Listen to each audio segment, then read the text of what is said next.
that chat. Damn, already one viewer. Who the fuck's a viewer?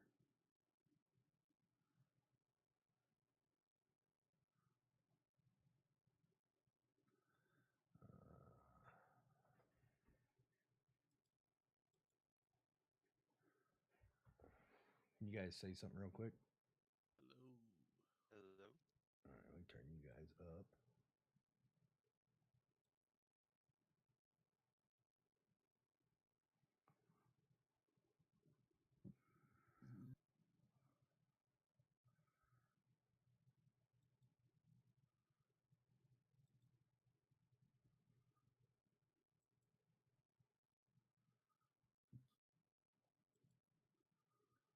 Okay.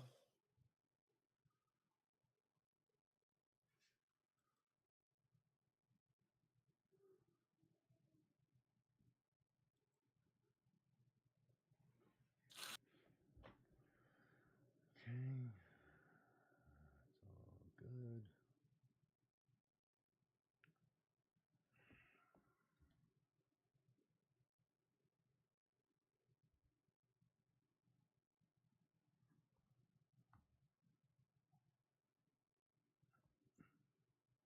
That's not the one I wanted. That's not it either. There we go.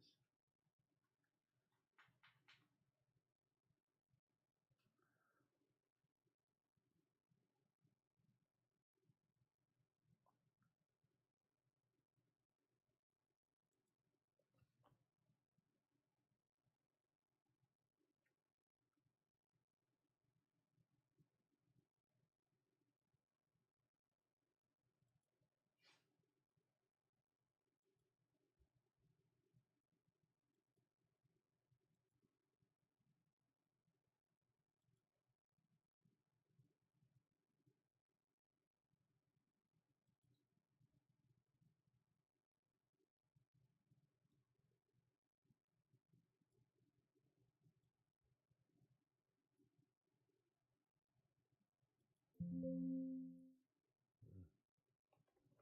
That was annoying.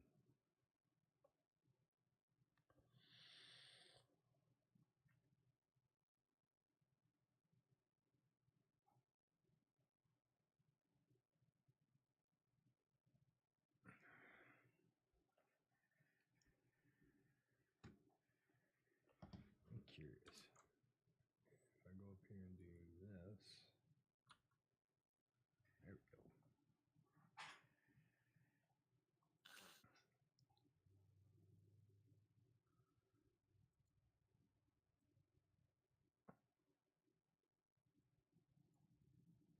Ah, oh, Control Z.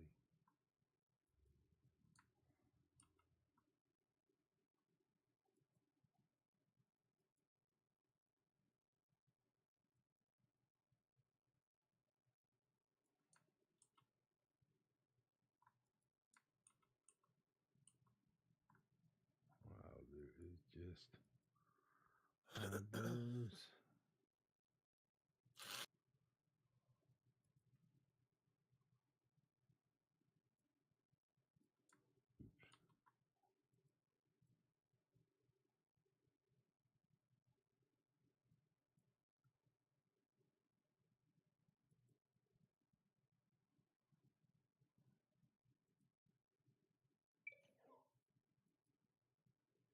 Well, that was a unique sound. What the fuck was that? What?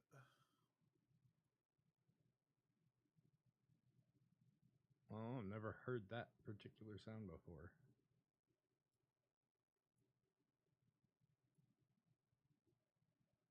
What was very, very strange.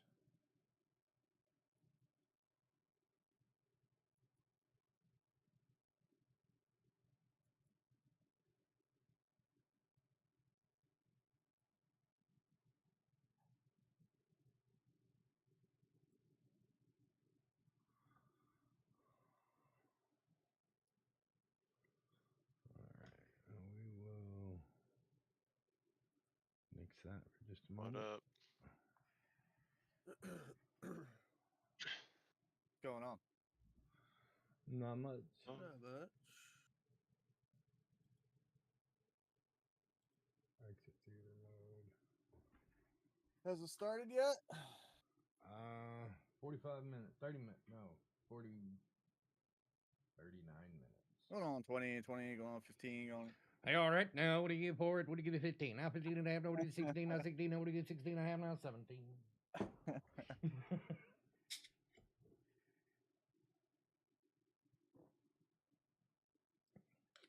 No, it's about 30 minutes or so. Right now they have an audio test running in perpetuity.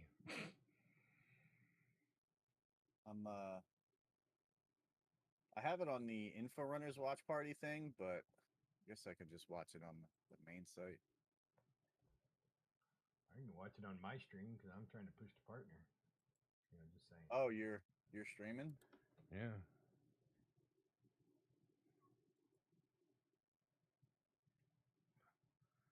Yeah, I could probably do that. Oh, the only problem is you'll hear yourself. Hello, everybody. Can you hear the sound of my voice? What does my voice look like? Is it a good-looking voice? Fucking Jared. I'm Jared walking just started around talking. the studio right now. But you can't see me because the show hasn't started. This is a test of our new audio system.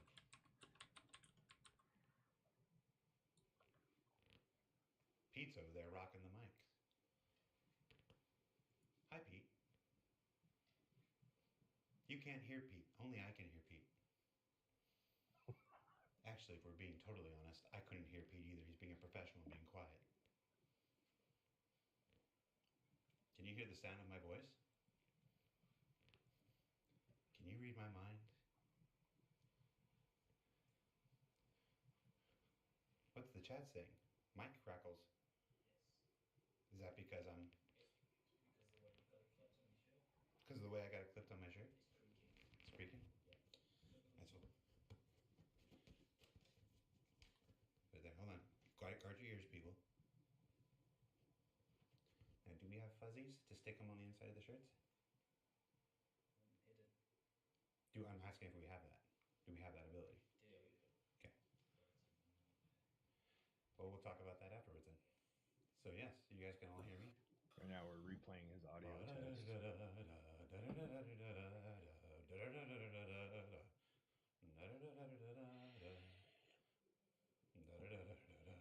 Oh, they just went live. All right. All good? Much better now? Less creaky?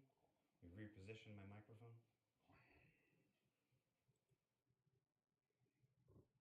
Okay. Theater mode. Full screen.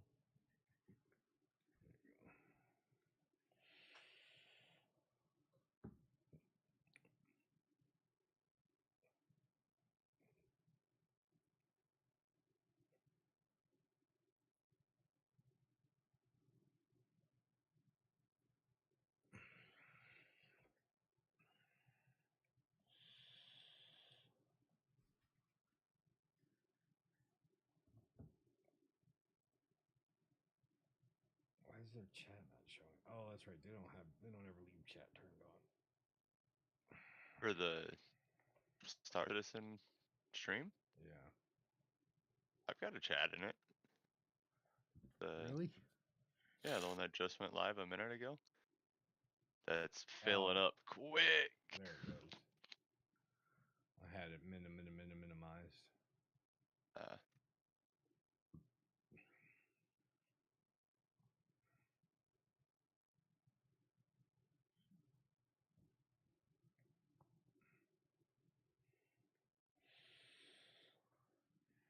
No, I underestimated just how butthurt people were over these Masks. Vandal helmets. Dude, yeah. Very. No, it's fucking Morpheus's fault. The only one I've seen is that salty mic. I haven't seen anything from Morph, but Well, Morphs is the one that's like predominantly posted. If you'll look in the in the RSI updates in the org stream or the org chat, you'll see last night like the post "Nothing has value in the PU." Yeah, No, Salty Mike fucking put out a YouTube video that is 15 minutes of nothing but being upset about the helmets. these streamers got to realize they can kill a game with that kind of shit. And all that's going to do is make SIG stop fucking working with them. They don't give a fuck. They're all most of I've realized content creators are just entitled shitheads that think that they are owed everything.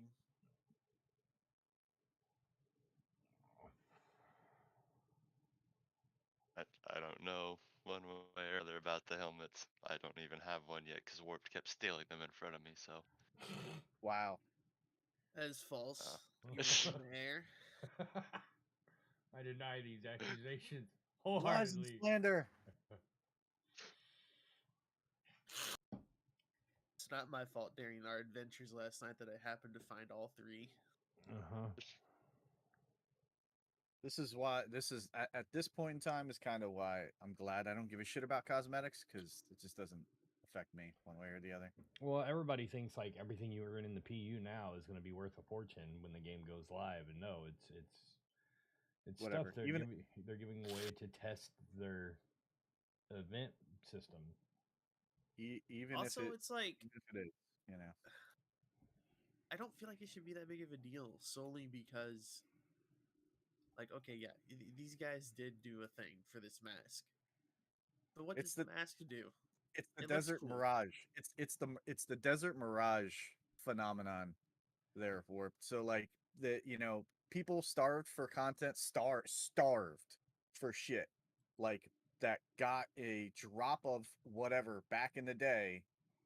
They hold on to it like fucking gold, right? Like it's the last thing they'll ever get in life. And then the company, like years later, turns around and says, "Oh, this thing that like you thought was really important back then, it's nothing now." So the object of their attention became trivialized. So I get it, but like I'm, that's a them problem for valuing that item so high. Right. My other issue is like, why value that item so high Right, when it exactly. doesn't do anything? Yep. I would 100% understand if like they got a special ship weapon that it was like so let's say it's like a laser Holy repeater shit! They and it just muted, shoots like all audio. Hang on. and it shoots like a little bit faster than the other laser repeaters, and then they just gave that laser repeater out for everybody. I would understand it then. But like we got a fucking countdown mask, timer. It's a literal Loud mask. ass music. Yeah, it just doesn't make any sense. Now, like, if they were like, oh, everyone gets the Pirate Gladius for free, just because, here, then I would be upset because, like, I paid real money for that. If you guys don't mind lurking my stream in the back end while we're, Yeah, I've got it running. I know you do, Credo. Is he in the thingamabooper there? Mabooper. How do you Thingamabooper. tell how many viewers you have? Upper right hand corner. My shit was not accurate because Twitch No, sent me the analytics for last night, and it said I peaked at 7 viewers, and my shit never went above 3 on Streamlabs. So I've noticed the counter on Streamlabs is, and even on OBS, it's like hot garbage. On the Stream Deck though, it shows me it did show me an accurate number. Update, you fucker. The one that you see, like when I look at it on my Stream Deck, that's the one that's accurate. No.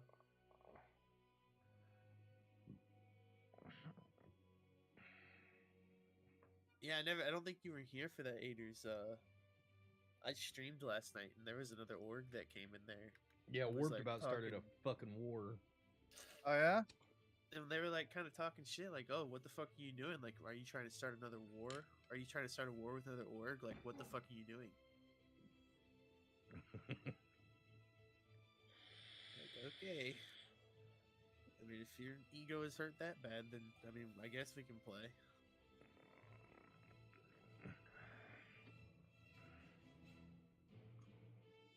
It was weird.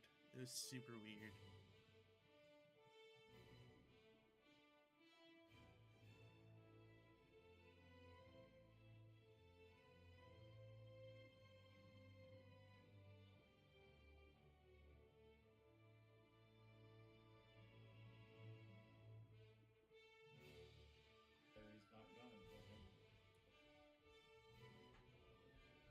Let's see.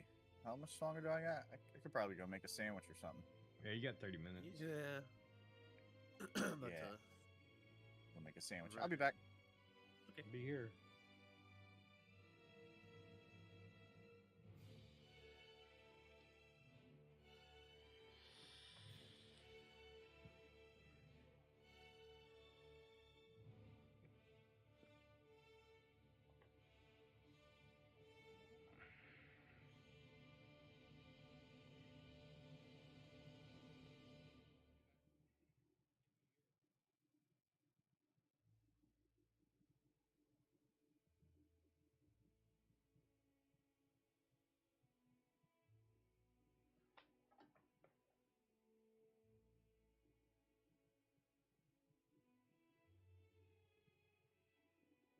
Yeah, one of the chat comments, why does Star Citizen music sound like it came from Star Wars? This stuff is very much John Williams inspired. Oh, dude, I'm not even gonna pay attention. I literally have chat off for their stream because I just could give a fuck less what these dumb fucks have to say.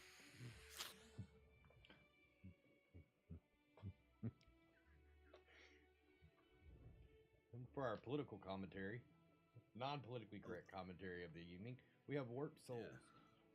Yeah.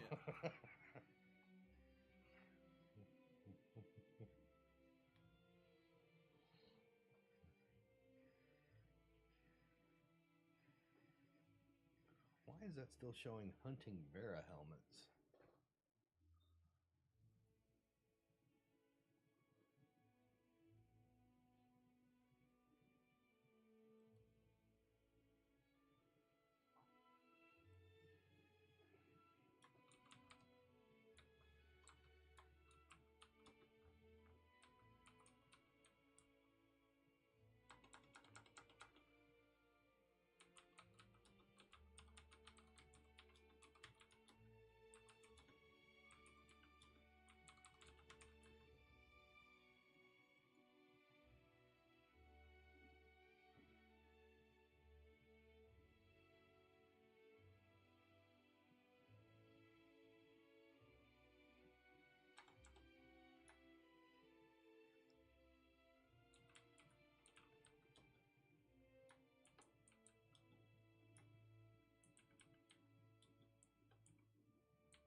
Hey, Geek and Kai have both gotten back to me now.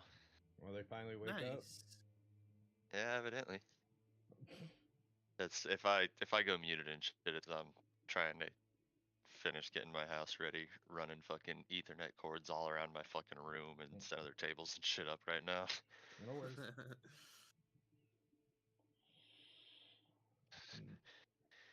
No judgment at all. Nope. Oh, we can mute that. No one wants to hear that shit. Go ahead and get all this shit melted. Get it ready for shit buying.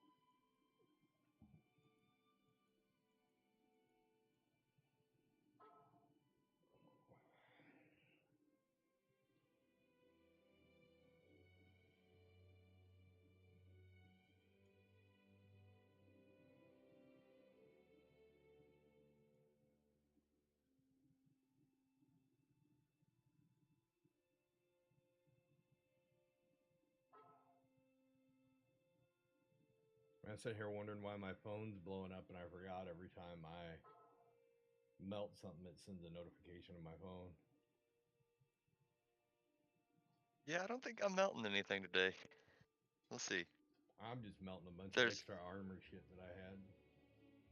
there's nothing that I'm concerned with melting for off the bat. Well, we're gonna have Any the new concept stuff that'll be dropping at the end of the day. well, so the only things that but that stuff isn't like time or hole limited necessarily. I mean, the stuff that is time or hole limited is stuff that I'm fine with spending new money on, if that makes sense. I just want the Pioneer to show up in the list. That way I can just add it and be done with it. Yeah. No, that's if I can get any Kraken into any form of cart, any payment method, it will happen. Kraken or Privateer. I would go Privateer over Kraken. I mean, I would prefer to, but I'm saying if I can get one put in a cart. Fuck. Doubt it though.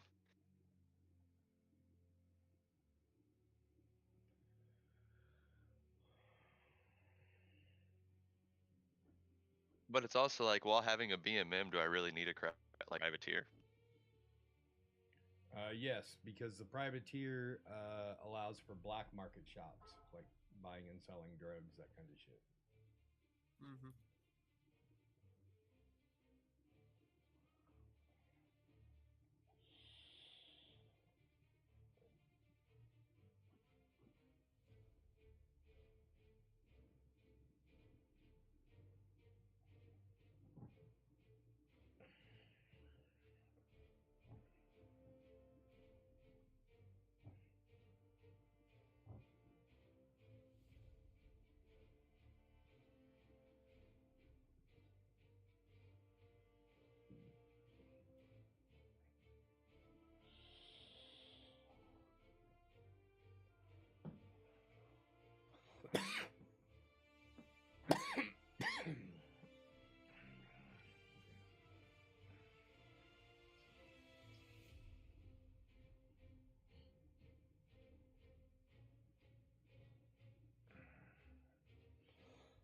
And there's about to be some Shit. serious PC hardware in my fucking little spare room here.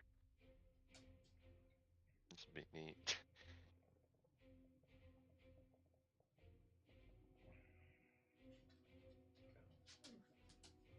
Let me see what 17 minutes. What? You just came in.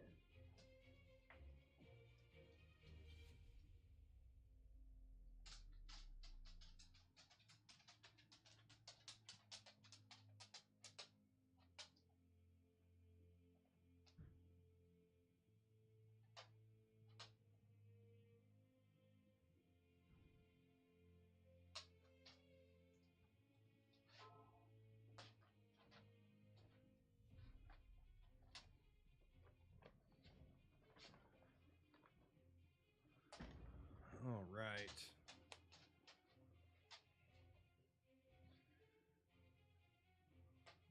Almost there. Final countdown, folks. Yeah. Welcome to the stream, any new viewers. Feel free to drop in the chat and put in your 2 cents along with our commentary throughout the day. We're glad to have you.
That was loud.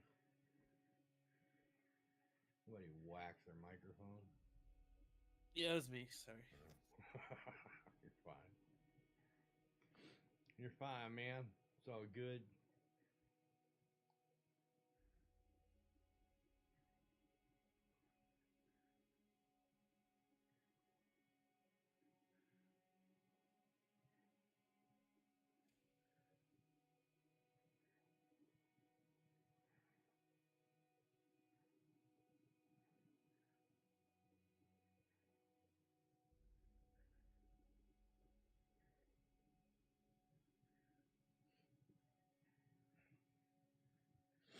Oh, mercy.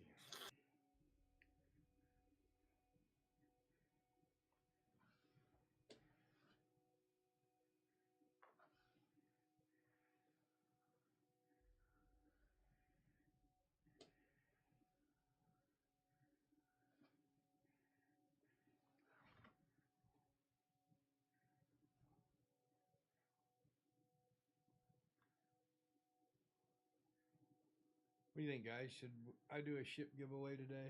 Like maybe an Aurora? Nah, fuck them people. Damn, warped. That's Right. Tell me how you really feel.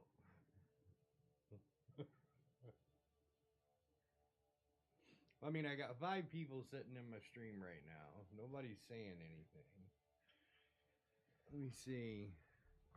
What's my stream goal set to for today? What's my follower goal?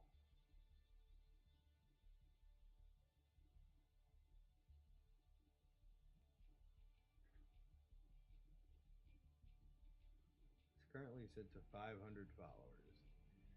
And I'm currently at, I think, 124, 129. Let's say we can hit half of my follower goal today, 250.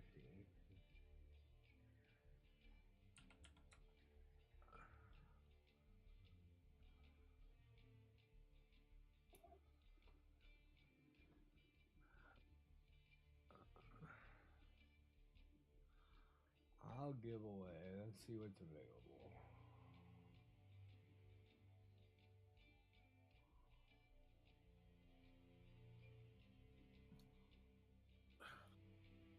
to a Drake mule. A mule. Dude, you laugh. It's a great little truck right there. So useless.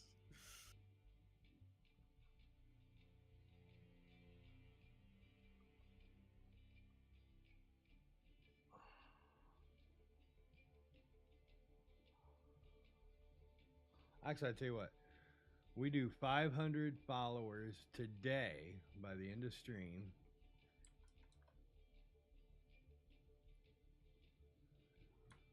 CITCON Vulture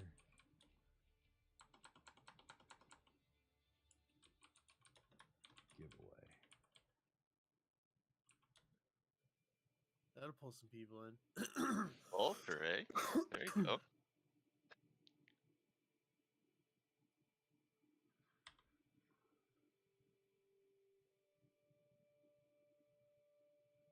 Yeah, that'll definitely pull them in.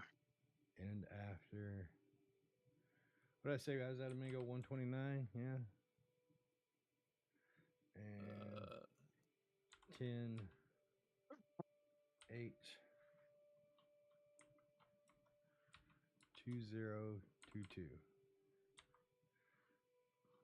Actually, I'll extend it to. In fact, it's today only.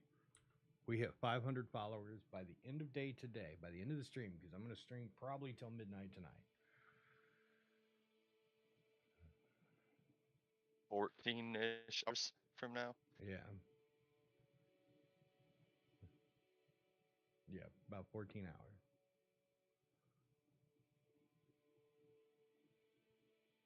Done. And then I'll go in. Got less than 10 minutes.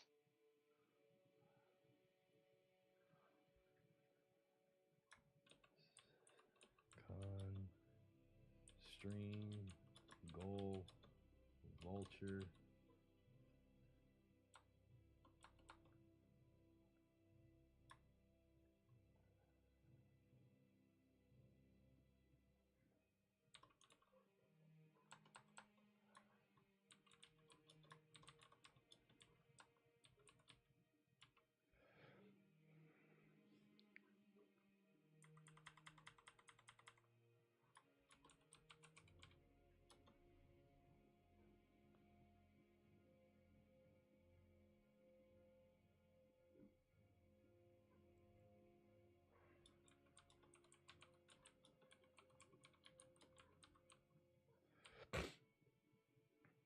Update.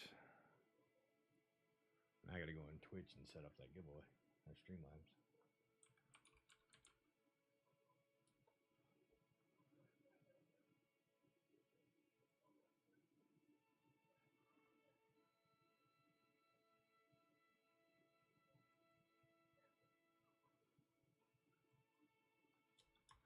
Exclamation.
Look at Jared.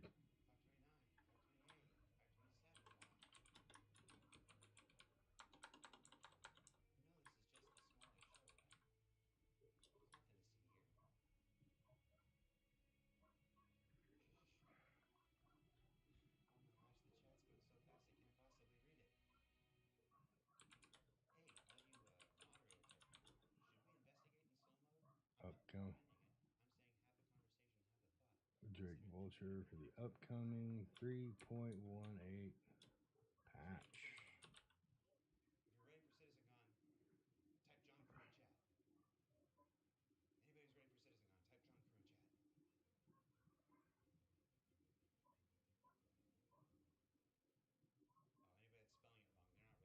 CitizenCon, type John Crew in chat. Oh, anybody that's spelling it wrong, you're not ready for CitizenCon. There's an E at the end of crew. If you're ready for CitizenCon, type John Crew with an E at the end of chat. CITCON 2952. That's what I put in there, wasn't it? That's not how you spell John in any language. I don't know. Give me a second. Soft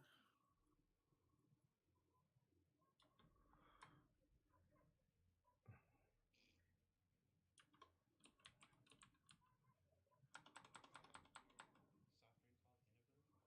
Twitch stream only. Dandelion burdock? Dandelion and burdock. Iron brew. So it's iron brew and dandelion and burdock.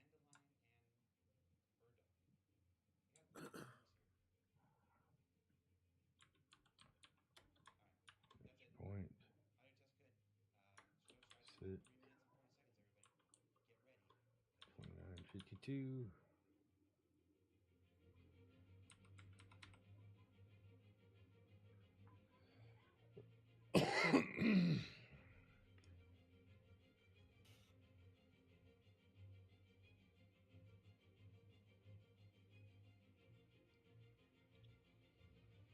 Alright, Jessica. Show starts in Sit.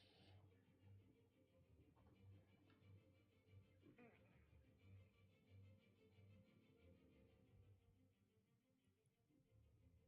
2952. All right. It should be live. Let's see if it works.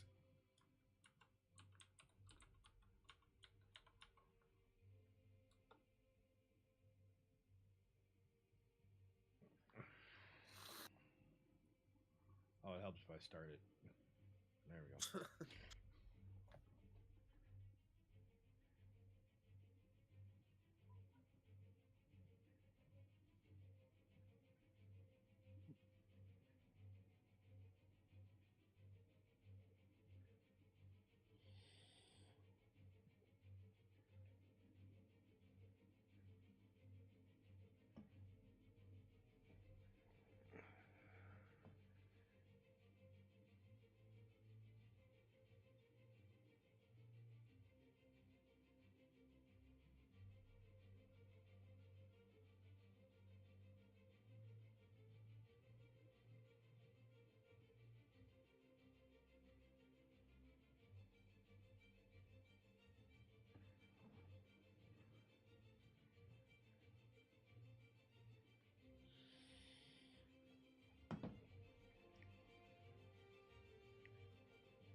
shit, I started the drawing and one person left. Probably Ader or somebody's screen timing out. I think that's all that's in here now. Oh, 15 seconds. There we go. 5 F5 F5 F5. Right.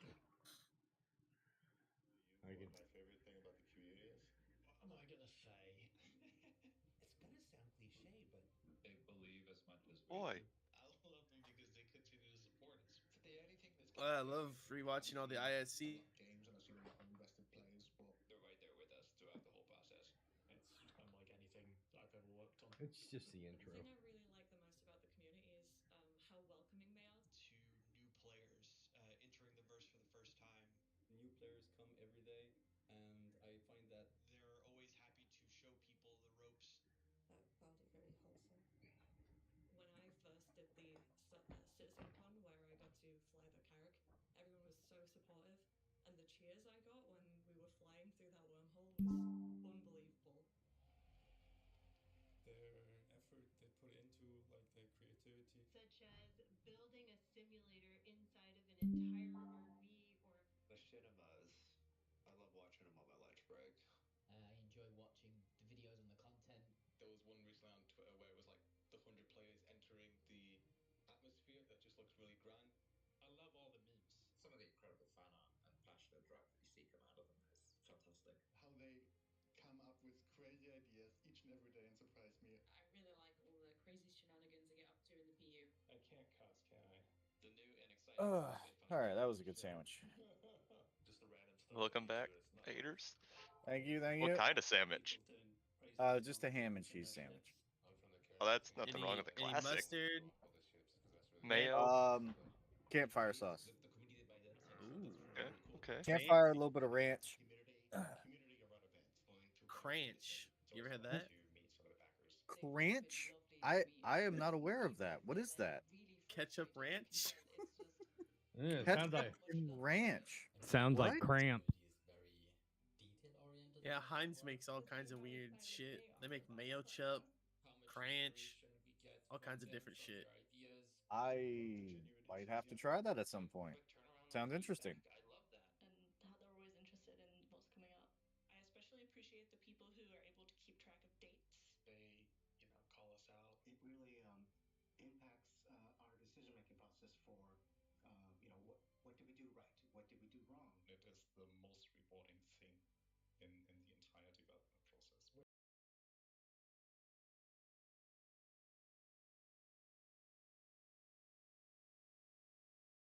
I'm living the dream. We all are. My favorite thing about the community, it'd be impossible for me to narrow it down to one. And if somebody said you had to, I'd probably just turn and walk away. Hi, I'm Chris Roberts.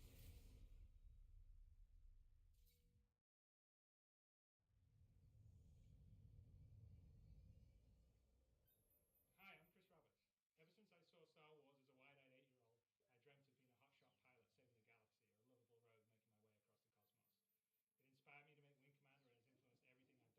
was burned out, so I took a break. But I never stopped playing games nor loving them. And now, I'm ready to come back. And I'd like to show you something I've been working on. But I don't want to build any old game. I want to build a universe. I want to build a Were game you those always wanted to build, but squadron unfortunately shoes? couldn't do until Yeah, now. yeah. Heroic war in the front lines. This was the original pitch. Yeah. Find your own portion of the stars wherever this mission takes you. I want to be able to share this experience with my friends and fight against real opponents in space, not just AI. And I want this to be as good or better than any other game out there. And I want to actively push the boundaries of what you can do in a game. None of this would have been even possible 2 years ago. But with Moore's Law driving PC performance and cost and the gaming community embracing talented developers via crowdfunding, I believe it is possible today. I've never been accused of having a small vision. And so I thought That's it for was best damn to sure. combine my ambition with new vision. I'm excited by how it's turned out. So why don't you come join me for a sneak peek? I'm pretty sure he's still butthurt he wasn't allowed to finish Freelancer. Freelancer. Yeah. Oh, I know he is. Revealed Starcitizen to the world. We broke all records in crowdfunding.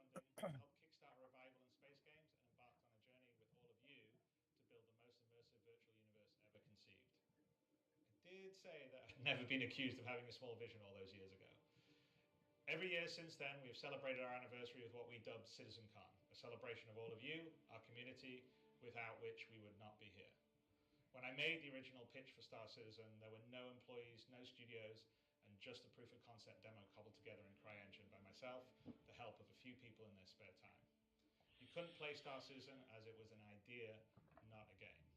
The first few years was more talk and not as much show, but we managed to release the Hangar module in 2013, Arena Commander in 2014, and the first steps into the persistent universe with Star Citizen Alpha 2.0 at the end of 2015.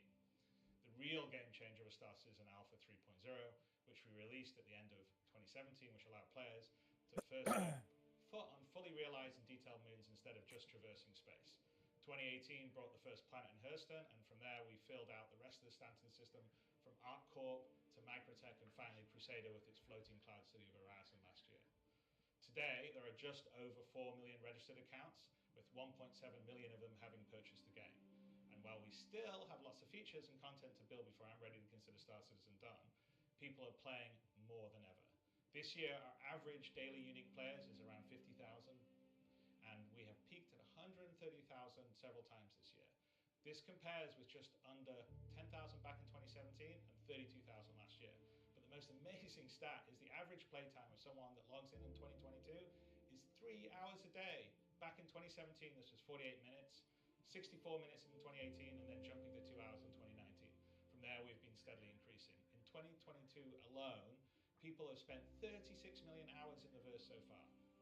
So this is a testimony to the hard work the development and our online teams have been doing to make Star Citizen, even in its alpha state, more performant and stable than it's ever been, and the increasing amount of features and content that are available making for viable daily gameplay, even in Star Citizen's alpha state.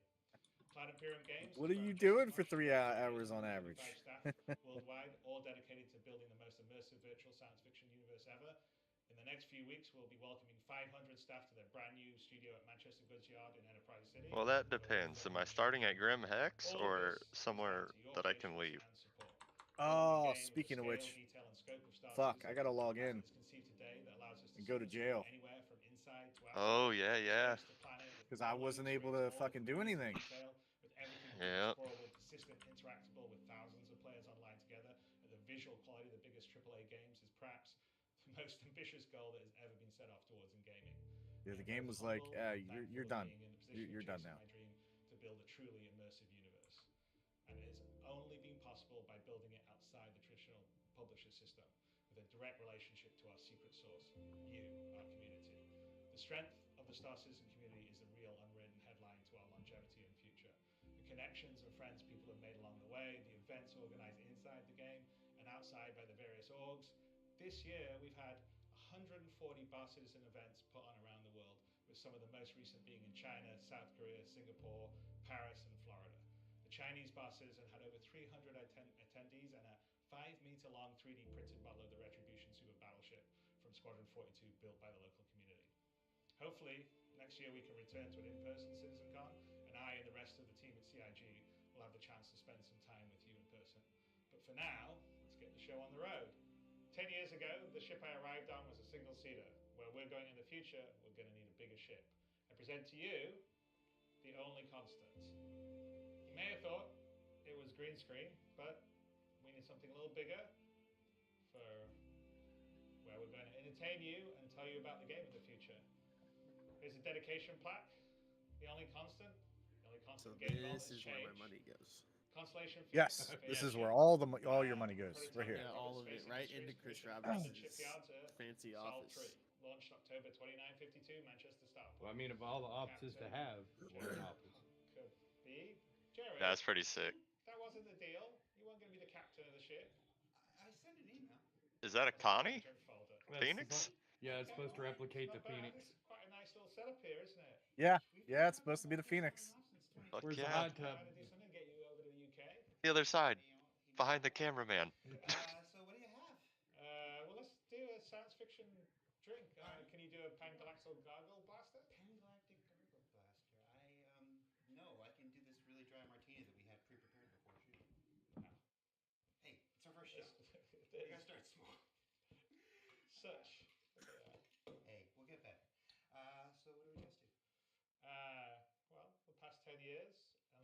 future, the next 10 years and beyond, and the community. Oh, did that Zen. There we go. Cheers. Cheers. We didn't even plan that. All right. Wow. All right. So That is strong. Vodka. that's why we didn't cover anything. So what Yeah, do you think? for 10 o'clock in the morning, I'm sure that is strong. Voyager. Well, they're in UK, right? I mean, you do look like you're a night Yeah. Are they? I thought so. I thought he said Austin. I don't be a twinsy with you. Oh, are they still in Let Austin? me check the rest of the setup. But it's tailored. It looks good on you. I'm not saying it'd be the same for me. Oh wow! Look at all these cool artifacts. You got this Hadician artifact. There's a bunch of stuff here. That's really cool. The CitizenCon trophy. Wow, that's brilliant. Yeah, well, Dave had to hook me up. You're gonna sit in my chair. I am. It's a very nice chair. Desk. We've got a bobblehead. This is a great place to interview people from. What's it like sitting over there? I'm getting a newfound appreciation for how awkward it is on this side. So what do you think? We should start the show? I think we should start the show. All right, let's start the show. Our first presentation of the day is Planetary Pyro with our good friend Maximilian Kailish from our Frankfurt studio. He's going to take you on a tour of 6 of the neat locations coming in the upcoming Pyro system, the first of our Journey to 4.0 presentations of the day. So take it away, Max. I really want my chair back. It's a very nice chair. We'll talk about it.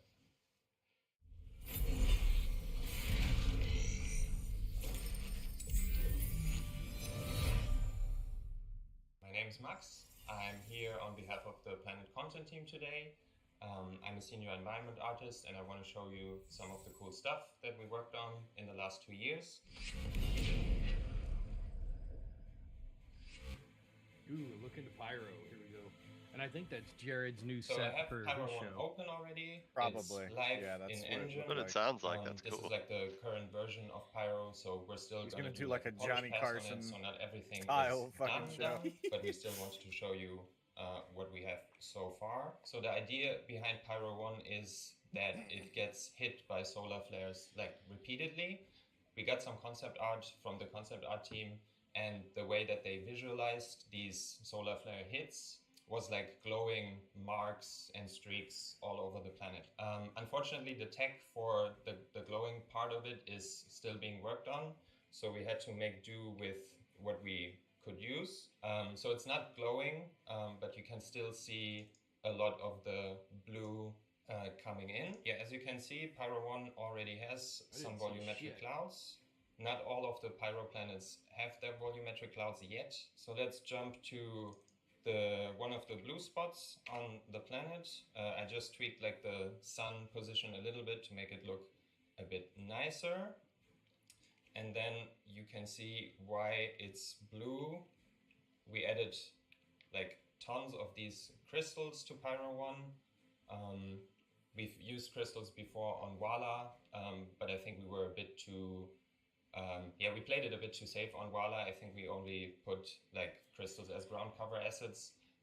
But for Pyro 1, we really wanted to push the shapes. So you can find like these really large crystals here. That looks like Heisenberg death. would be Like really instant happy death here. if you fall from Okay, anything higher then than like 12 another foot. interesting thing to highlight here, plans over there. So what's interesting about those is we made them like 3 or 4 years ago. They were supposed to be part of like a mission on a space station. The mission was scrapped, unfortunately, and ever since then, this asset set has just been sitting in our like vault. It's a really cool plan set, and I'm happy that we finally found a spot to use them. So this is another spot I want to highlight. It's also important for us that we do add something memorable to each planet. In the case of Pyro 1, it's this spiky rock set that looks really intimidating. We try to push the scale of the assets for the Pyro system. We felt like by now we got like the basic rocks and the scattering of the basic rocks to like a very good quality. So now we can explore more crazy shapes, I guess. And this is one of the sets that we made. It's not done yet. It still needs a polish pass. But I wanted to show you guys what it feels like when you're in game walking around here Now I want to show you my personal favorite biome of Pyro 1. It's this biome here, which has these really cool looking rock formations. They are massive in scale. Like if I jump in-game here, you get a good feeling for the scale of them. Yeah, it's possible to land your spaceship on them. It's probably really fun to race through here. We can imagine that this is going to be like a nice combat space as well, because they do provide nice cover. Let's just jump to a couple different areas on Pyro 1 before we move to Pyro 2. Those look like the toadstools in Big Water, Utah. Yeah. I like that the bluish atmosphere, like the tinge. Yeah.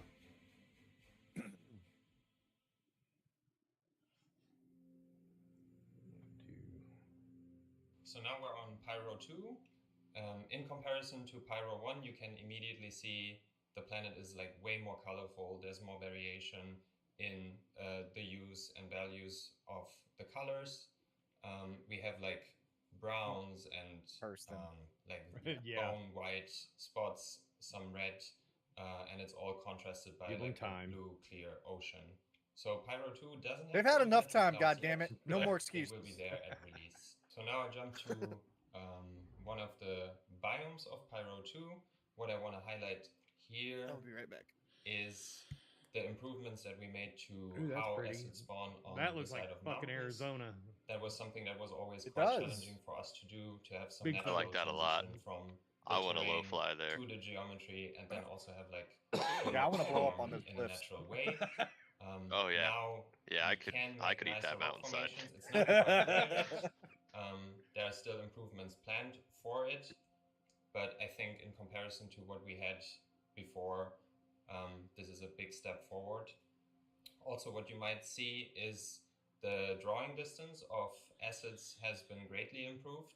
So everything you see here in the distance is actual geometry. So if we were to fly all the way over there, you will see that this is like cliff formations. And I think it looks really cool, like the silhouette of the terrain. Yeah, let's fly through the canyons. Yeah. I would do this in a spaceship, but I'm horrible at flying, so I'm just going to use the camera in editor. So now I jumped ahead to a really cool biome on Pyro 2. It's simple, but I think sometimes less is more. In this case, what sets this biome apart from the rest of the planet is that we added these calcified trees, and they spawn in very dense clusters. So you almost get like little forests of them. So it's supposed to look very dry and kind of dead, but still in a pretty way. Okay, if we look at it from this angle, what I really like about this biome is the contrast that you have here on the terrain. It's pale, it's dry, but then in the background you have like the nice clear blue ocean. So this is one of the red areas on Pyro 2. It's kind of like a sandy desert, but we try to add like a lot of different geology assets, different mixes of bushes and grasses. So it's not like a dead desert, but it feels kind of lively. And you find like lots of foliage here. We have like these cliffs in the background, which are pretty dark. And it's another nice contrast of this planet, where you have like the saturated red terrain and the dark bedrock. So jumping to this point here, what I want to highlight is the improvements that we made to our ground textures. So previously, like 2-3 years ago, we had to rely a lot on ground cover assets to add geometry and detail that the ground textures alone couldn't give us. But ever since we got terrain displacement, we get like really nice shapes just from the textures alone.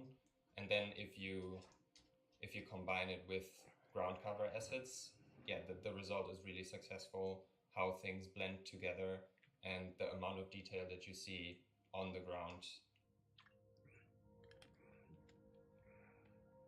So now we're on Pyro 3. You saw some of it during last year's keynote demo. but I want to use the opportunity to give you like an in-depth look at some of the biomes. So last year you saw that like yellow is kind of the accent color of Pyro 3. So from this distance, you can see through the volumetric clouds, like a lot of the yellow coming through. We talked about what's making it look yellow, which is the moss. And I want to like jump down to the planet surface and show you the amount of detail that you will see when going up close to the moss. So we're down at the surface now. I'm just going to jump in game. A lot of time and effort was spent on making the moss look just right, so like the right level looks like of it would be comfortable to go to fluffiness sleep on. and density, so it looks really nice when it like covers I mean, these rocks. wouldn't be any worse than And other then we shit I've also have slept like on. lots of smaller moss on the ground. We combine it with like yellow grass, and it makes for like a really interesting biome. So it was really important you can for clump us up to moss together, make make this a nice biome little look bed out of it. really dense. So we pushed the amount of acids that we're using, so it's basically completely covered in foliage. Compared to Hurston, for example, Hurston and Microtech, which are probably our densest planets when it comes to foliage. This kind of this makes me is want to play Death way Stranding. denser. The good thing is that we don't have any trees here, so all the budget we can use on ground cover, on grass. Now we jump to a Pyro Coast biome. The improvements we got to the coast biomes is that we can now use OPR override for every single biome. Previously, we could only use one global override per planet, which, as you can imagine, is not enough when you have something like Stanton 4, where you have snowy regions and the spruce tree regions, and one object preset just can't cover every coast. We added these coral,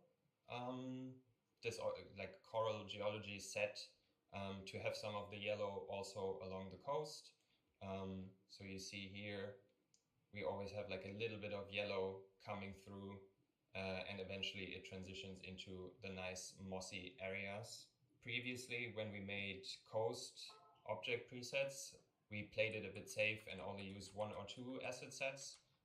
But due to the fact that we can now push the density along the coast as well, you can find different kinds of coral, seaweed, different pebbles and rocks, and other stuff. Now I jump to one of the volcanic regions on Pyro 3.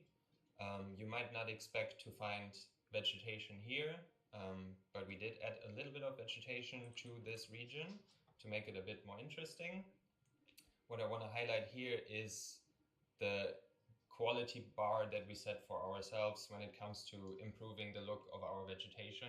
All right, now So let this me is make a farm one of and my grow favorite like new vegetation sets corn that and we shit on created. this planet.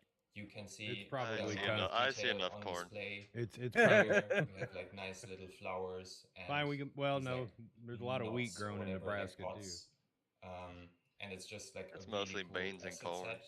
So when flying over Yeah, the let's grow some like volcanic wheat regions, you will and find barley, and pockets then of just these like make a brewery scattered on all There plants. we around, go. just to make the area like a little bit more That I lively. can get Before we behind. move on, let's jump around to a couple more places.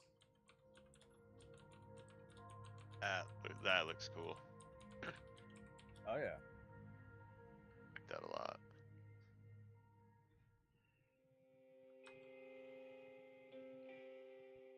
Now we're on That looks Pyro like something 4, you which wanna is my roll up and personal smoke. favorite of the Pyro system. Yeah, just full disclosure, you can probably tell that the clouds here are not done yet. They do look a bit busted, but yeah, they will look amazing once the planet comes out. So let's focus on the terrain shapes. We created some of these terrain shapes special for Pyro 4 because it's loosely inspired by like Scottish Highlands. So there's not a lot of like verticality, not a lot of trees. So everything is kind of coming from the terrain and from the smaller assets that we scatter on the terrain geometry. So jumping in game, and then you can see Give me something the else to mine amount besides of quant, for ground the love of cover God. assets on display, the variation in color, but it's all grounded by like the color of the soil, and it just landing looks at like the station we have just at the nick of time multiple on every new quant run in vegetation Pyro. sets on display here. So first of all, we have this bush I would like to set believe here, that which like is called quant wouldn't really be feasible in I think it's Pyro called a because of that fire reason. The way they stalk. have the which Uns- yeah, it's kind of like a modified instability version setup? of the real world thing. They wait add till like they a little bit expand of it again. color to the area and make things pop. Then we have these ones here. I forgot the name of the asset set. Yeah, that would be Yeah, they fantastic. also I look would love quite it if they expand saturated season. and interesting. We also try to improve the quality of our tree sets. If you compare like the trees that we have on Hurston to these ones, the geometry count is way higher. The texture resolution is a bit higher, and they just look more polished and nicer, which means that eventually we have to go back to Hurston, to Microtech, and give the trees there like a little makeover. So what was really important for us was to improve the blending between different biomes. So you see here, these are two fairly simple biomes. There's a clear distinction between them, but the transition still feels very natural. So if we go down here, you have like the red grass and it kind of feathers out. Yeah, it feels very organic and natural. Let's jump to the most experimental biome that we've made so far. So for this biome here, the concept I feel art like they team need gave some us variation of some fucking really interesting vegetation concept besides art, grass and because this is trees. easily Ooh, I some like of that. the biggest That looks rock cool. Yeah, I'm formations that we have definitely in the gonna game wreck flying through there. so far. Actually, let me try to If there isn't an fly invisible death plane trying to a fly through it. ship, so you can see Like the PO. scale of them. So Even they're if there's not, massive I'll still in scale. hit And it. what was It's the okay. hardest part about getting these to look right is that they're supposed to look really good from a distance, because you would expect something this big, to be visible almost from space.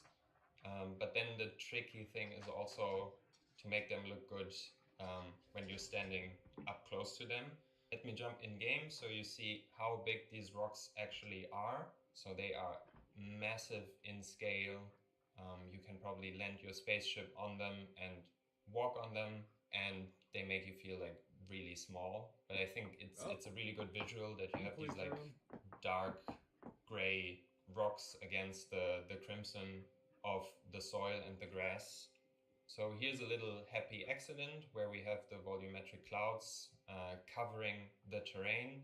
Bob And Ross in because here. the height map, the difference in height is so large, we actually get like shapes of the terrain poking out of the volumetric clouds.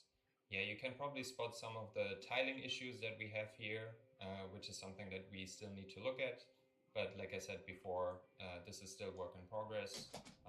So it's Just gonna looks like change a bit. geological banding. Because I mentioned biome diversity along the coasts before, I just wanted to highlight what one of the coast biomes on Look Pyro at how the 4 fucking looks like. moss or like the So this fluid one heads is and kind of shit are moving this in the water. Yeah, wet the sand.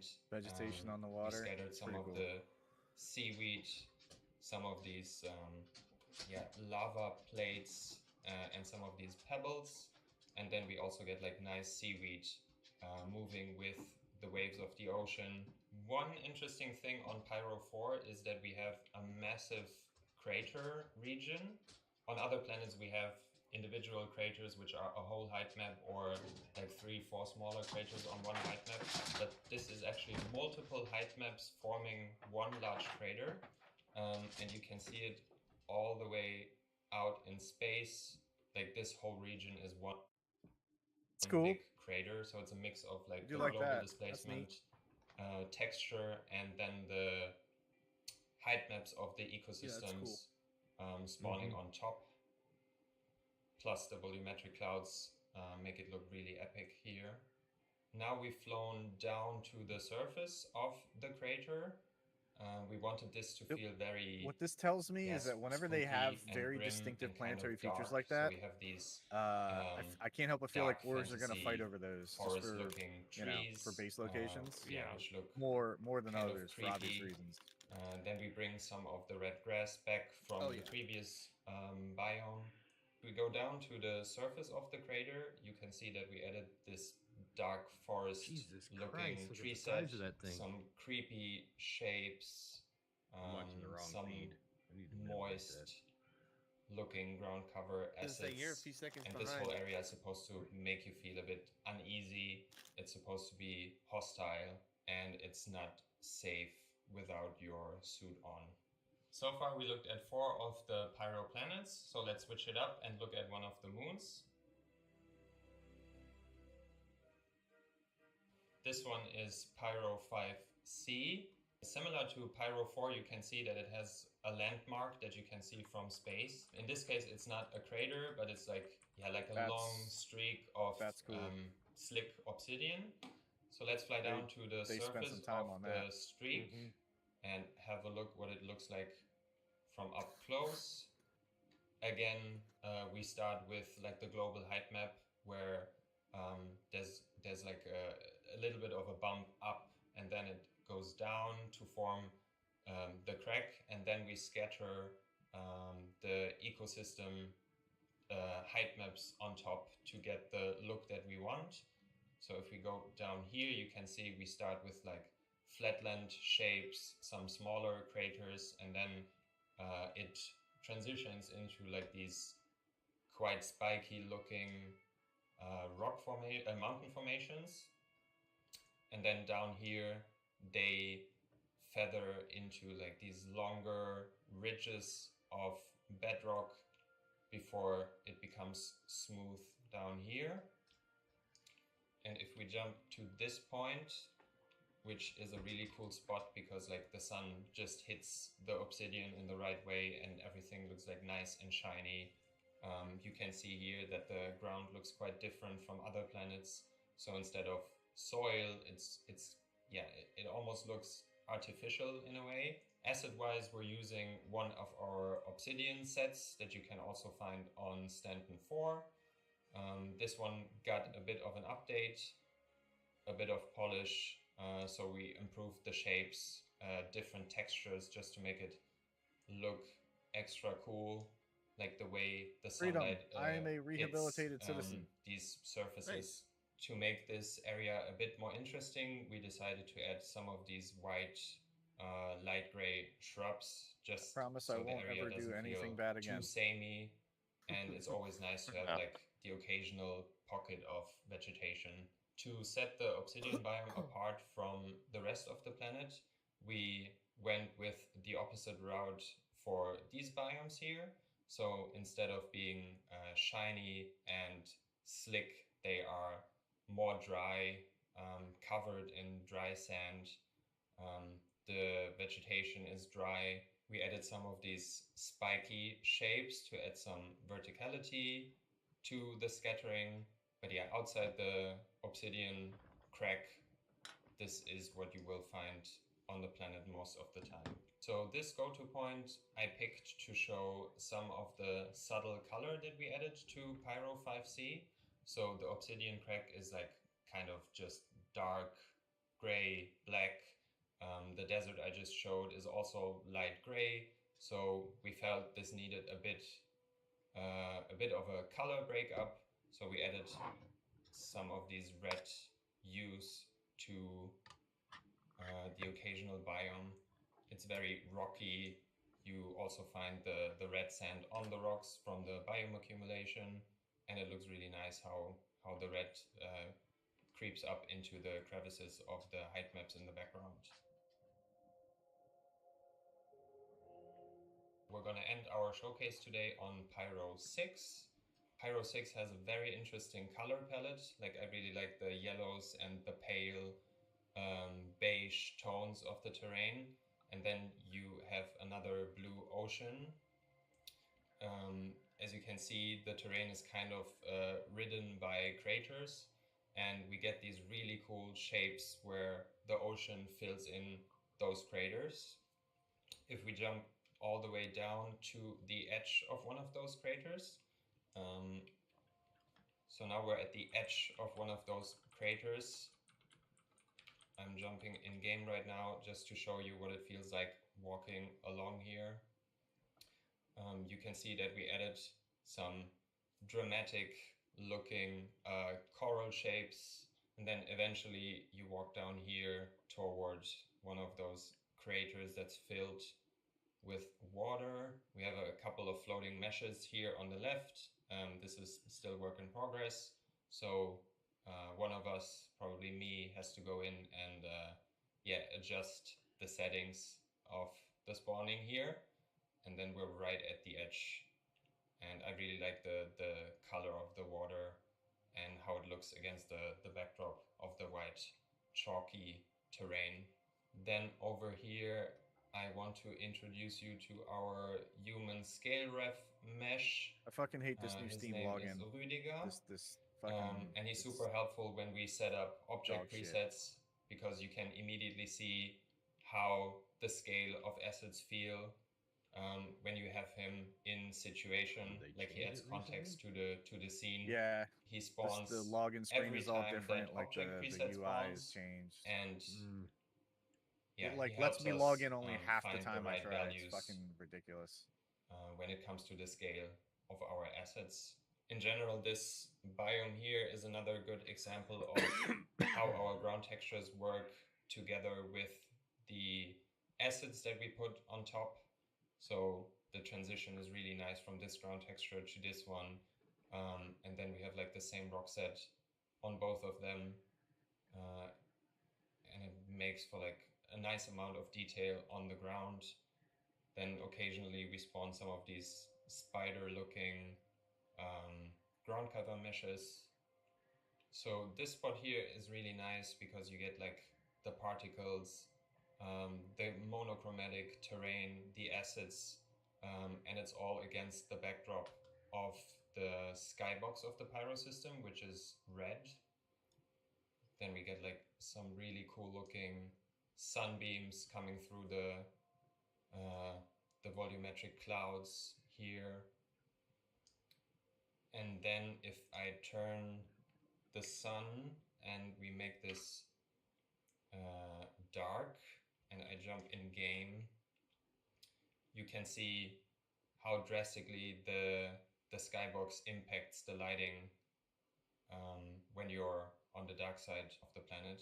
And the skybox is just, yeah, it looks really Hey, look, good. you can see the ground in the dark. This is the skybox for the entire pyro system. So you will see it on every single pyro planet. It's just that Pyro 6 has like very thin atmosphere, so you see it well here.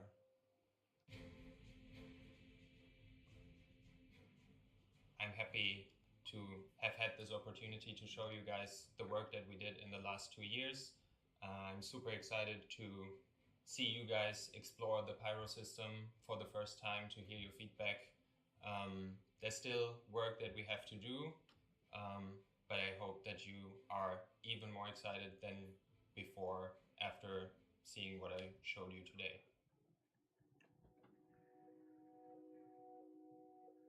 So yeah, on that giveaway, Credo, we have to hit our follower goal of 500 people. Yeah, gotcha. Did you follow? Of course I did. You must have followed me a while back then. Yes, I did. Like months ago. I don't remember that far back. I've slept a lot since then.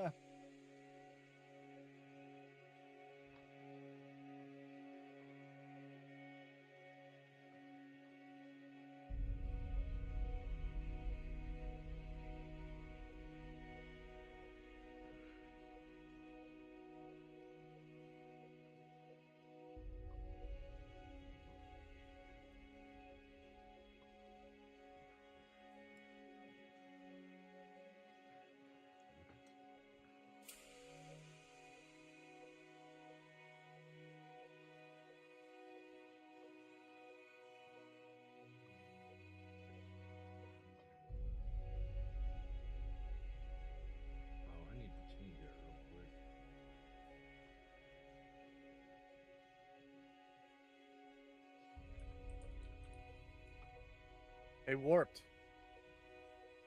Yeah. Have you tried this new Marauders game? No, my friends played it and they say it's just full of hackers. Is it? Okay. Yeah. I was watched. curious about it. I watched a couple streamers play it with no issues though.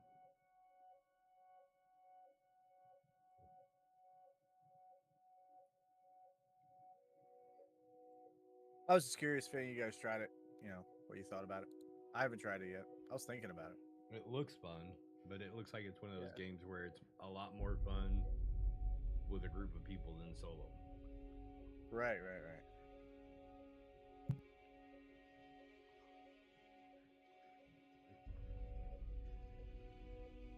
So, I mean, are we going to have like 40 minutes of flyovers of Pyro? What did you guys think of Pyro? Ooh, that is beautiful coastline. It looks like the Azure coast down in the... I mean, it's new planets. Like, all right, cool. Yeah, new planets. Let us go there. You know? Like...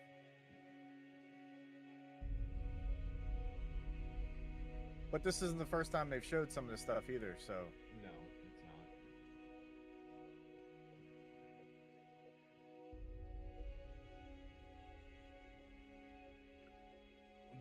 The fog on that one planet with the giant rock formations. That was cool. Yeah. That's going to cause a lot of deaths. I mean, you know. Mm-hmm. It's all right. Yes, he's a game developer, a founder, a CEO. He made his first game when he was like 15. Anyway, he was sitting in my chair, and he's left. I don't know where he went, but he should not be let back in the building. Yeah, black shirt, jeans. Yeah, just keep him out of the building, because he sat in my chair. All right, thanks. When are we live? Hi. Welcome back to CitizenCon 2952. Yeah, he's got his seat back. Jared Huckabee. And welcome to the spaceship, to the only constant. We are joined here by two CIG luminaries, VP of Development, Mr. Brian Chambers, and Chief Development Officer, Mr. Aaron Roberts. Hey, how you doing, guys? Not too bad. You were looking at me, and you thought I was going to forget it because I couldn't remember it. Oh God, Aaron! Yeah, I know. I've had 6 of my own, and my job hasn't changed. I can't track it. So Aaron, Aaron cut his my- chops on all the Yeah. Lego Oh, games. that's He was a good. dev for a lot of the Lego games, Lego We have been fucking shits. we have been talking about this, dreaming about this, and just imagining doing this since 2015. Every time we talked about changing Nerds the of a thing, feather stuff flock up, and together. whatnot. Like, what should we do? And it was always like, we should build a spaceship. You Love should the do Lego something. So it's games. like, yeah, someday. But we did it. No, it's cool. It's way cool. I'm sorry. And you're always shooting stuff. You're shooting material constantly. So having a dedicated space that's dialed in that you're cool with, right? It's good. So we just watched Planetary Pyro. That was the first of our Journey to 4.0 presentations that we're showcasing here today during CitizenCon 2952. It's a brief tour throughout some of the planetary locations you saw from the upcoming Pyro system. You two recently took kind of a whirlwind tour of where'd you guys go? We basically went over to Asia because we really wanted to go and visit some of the community over there.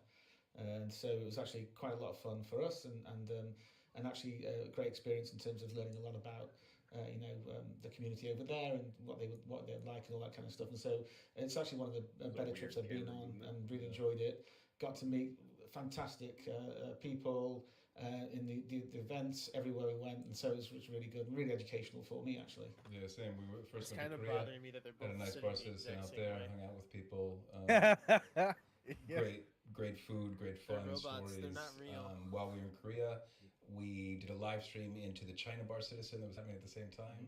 So we had some technical difficulties streaming while we were That made there. it more interesting. You mean Yeah, Star Citizen yeah, staff we had couldn't hear technical them and so difficulties on, setting so up they a were live typing stream? out questions, You don't but the fucking banter say. was great. Wow. And then the next week we jumped over to Singapore and hung out with those guys as well. I was gonna say we haven't had any technical difficulties so far today. I don't know. I was gonna say nothing in here is actually wood. We're talking about the community actually gave us some cool stuff. So first, this was given to us by the Korean community. This is great. Yeah, we'll have you open this. Yes. Oh, okay. This was for you. I don't know the full history behind it, but it is like a replica of an ancient scroll, but the characters are put together as Star Citizen characters. Which is really Oh cool. yeah, Which is incredibly cool. that guy's doing the Steve Bender. So we each got one of those as well, but they specifically wanted us to bring one back for you. Let me switch to Brian's cam. Let me see if I can move this over here and get Get it here, Brian. I'm gonna hand this to you Yeah, so I don't get out. absolutely. Hold that and get a little closer to the camera there. There we go. That's very nice. A good string. Yeah, incredibly cool. All right, now give it back to the Yeah, spot. yeah, yeah. Yes, mate. And then from Singapore, Yeah. really cool. It's okay. Give it back to Mike. To Singapore, and while we were there, this is one we'll also have to. Everybody at the event signed this awesome. Let me get this strong here. You grab one side. I'll grab one side. There we go. We did not plan this. No, we didn't. Clearly. Bad, but we got. Oh, that's cool. We got all this Jesus. signature, so we're going to put this up in our new offices in Manchester. Oh, very cool. It's very cool. So yeah. So it's things, but anyway. And then there's other stuff in there you can pull some about if you want. It's all for you. Really cool little coins they made and cards and so on. And of course, if you're not familiar Someone's with what a a Bar little Citizen salty. is, you can check out barcitizen.sc. It is a completely community backer-run organization that it helps coordinate basically gatherings of Star Citizens all around the world, including most recently Singapore and China and South Korea. I know that there was one in San Diego last night, if I was not mistaken. This says Bar Citizen Singapore, and it's made by the community, and it is what is that? Oh, it's a Bar Citizen card. Yep. It's metal. It's proper, yeah. Nice. Oh, bougie. Okay, well, we're gonna leave that out. And there's some other challenge coins and stuff. We will go through this on our own time because people are probably like, just get to the next thing. Exactly. I know who our viewers are. So before we do move on to the next thing, Brian, Aaron, it is our 10th birthday, our 10th anniversary. 10. It's 10 something. There was an internal debate whether this was the birthday or the anniversary, because the anniversary is sometimes in November, the birthday is in October. Whatever it is, it's 10. You got any favorite memories? Something? I don't know how long we're going to keep you here, so I want to use you when I got you. On the spot here. I've been here about 8 years, just about 8 years, right? So a fair amount of the 10. The first one that comes to my mind, there's a lot, but Chambers the most is memorable a bit one of I an would OG. say would be 2016 at CITCON in Los Angeles. Okay. Very first CITCON I'd ever been to. Really hadn't interacted face to face with the community that much. We know we put a lot of love and effort into what we were going to show. Chris is on stage. He's about to show everything off. I'm looking for a seat. I couldn't find a seat. I went down basically middle floor in the theater and sat on the floor in between all the rows with all the backers. And as I'm sitting there and the demo's going, I already know the demo and the pacing, and then the sandworm blows out of the ground and everybody blows up. And I'm kind of below everybody because at this point they're jumping up. And just to be there and for the people to have the reaction of the thing that you've been working on, right? That's something I'll never forget. It was something you're at that level. You feeling the love from them, the excitement that they have of what they're, and you're going, wait, hold on.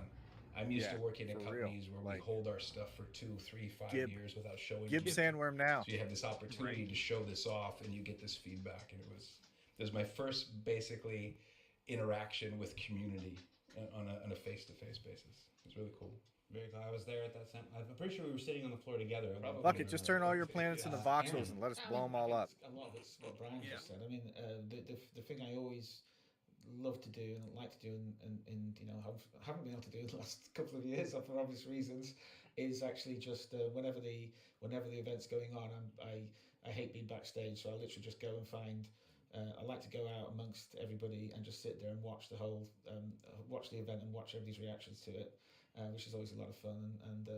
And the other thing about it is just that I've made so many actually good friends, you know, with people in the community and so forth. For me, people, there's a lot of community members now who enjoy going to see it again, all this sort of, you know, all this time. So the last 2 years have been kind of painful because I haven't been able to do that, but the ability just to be there with everybody and to see the reaction and have those conversations is the massive thing for me. It'd be too hard for me to pull, you know, one event. I mean, you know, there's some things that have happened which I probably can't talk about, which could be, you know, but really in terms of the general, I think it's really that ability to be amongst everybody and see that. I even think of overall just the journey we've been on in making this project, right? When I started in Frankfurt with a handful of other people in Germany, you know, Hassan, IT in the UK, loaded up a van. And I remember this van showed up with our PCs, our monitors. Then they included like some pens and pencils and trash cans and a coat rack. Oh, that's right. And then we set everything up, and it was like cool. And we were just like, all right, what is the event after that where he basically was working so late, he got locked in Cologne. Yes. He couldn't leave. He basically got locked in, and so he basically had to sleep in the in the stage stuff like that. But it's just like lots of it is all that kind of stuff. There's so many stories. There's so many times I've met people, and just all the events. It's been fantastic. As a follow-up to that Hassan story, Hassan is one of my favorite people. He's good. Here at LCG. We were at Cologne in 2016. That was a really hard event to manage, and sitting with him on that last day, he and I, everybody's off partying. We've completed the thing, and Hassan and I are breaking stuff down, and there was along with a bunch of other crew. And he just sits there and he goes, dude, I don't know if I can do this next year. And I'm like, there's nobody else to do it except us, dude. He goes, oh, I'm going to take PTO next year. I'm like, you are not going to take PTO next year. And the next year, he had 2 weeks, like, before and after Gamescom blocked off. And I'm like, you took PTO? He goes, I told you. I'm like, you're my hero. You actually, and again, he set everything up. He had all the backups done. It went off flawlessly and everything. But it's just, there are a lot of stories. I'm interested to see how Ian and Todd are going to answer this question later on. That's enough chit chat at this point. Let's get on to our next presentation, design brief investigations. One of the most common requests we get from the community is to talk about things at their earliest states. Tell us what you're just thinking about, not necessarily the next thing or the thing after. Like, share the earliest design stuff for how a thing might work. Everything you're about to see can and will change dramatically from the point of today to the point where it makes the game. But we wanted to open that curtain to the earliest points, and we've got Luke Presley and Elliot Maltby, who are going to discuss an entirely new kind of mission. Not a new mission, an entirely new scope and type and design of missions that move away from combat and transport and go more towards cerebral deduction and investigation. So here we are, design brief investigations, and we'll see you when you come back. Take care.